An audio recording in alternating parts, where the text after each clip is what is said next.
Isang halimaw ang naninirahan sa kabundukan ng Mount Canlaon. Isa sa mga pinakatanyag na kwentong bayan sa isla ng Negros.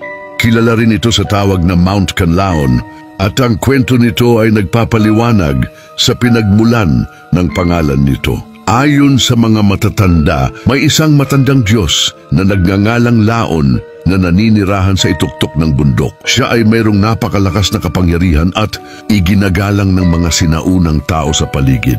At ang mga tao ay masaya at masagana dahil sa kanyang pag-aalaga. Ngunit dumating ang panahon na isang dambuhalang dragon na may 7 ulo ang lumitaw. Ang halimaw ay mayroong kakayahang magbuga ng apoy at nambubulabog sa mga nayon. Sinisira ang mga pananim at kinakain ng mga hayop. Labis na natakot ang mga tao at wala silang magawa laban sa dambuhala. Sa gitna ng kaguluhan, isang matapang na binata ang naglakas loob na harapin ang dragon. Hiningi niya ang basbas ng Diyos na si Laon.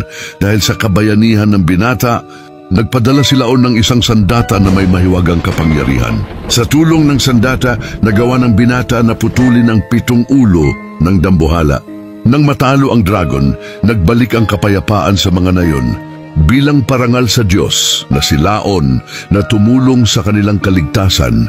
Tinawag ng mga tao ang bundok na Canlaon na ang ibig sabihin ay para kay Laon o kay Laon na hanggang ngayon ay nagsisilbing bantay sa mga taga-Negros. Ang mga kwentong ito ay nagpapahiwatig na ang mga sinaunang Pilipino ay may malalim na pag-unawa sa kalikasan at ginamit nila ang mga alamat upang ipaliwanag ang mga bagay na hindi nila may paliwanag gamit ang siyensya. Ginagamit din ang mga ito upang magturo ng magagandang aral sa susunod na henerasyon. Gusto mo ang mga ganitong kwento? Halika at magsubaybay para sa mga kwentong hiwaga at kababalaghan.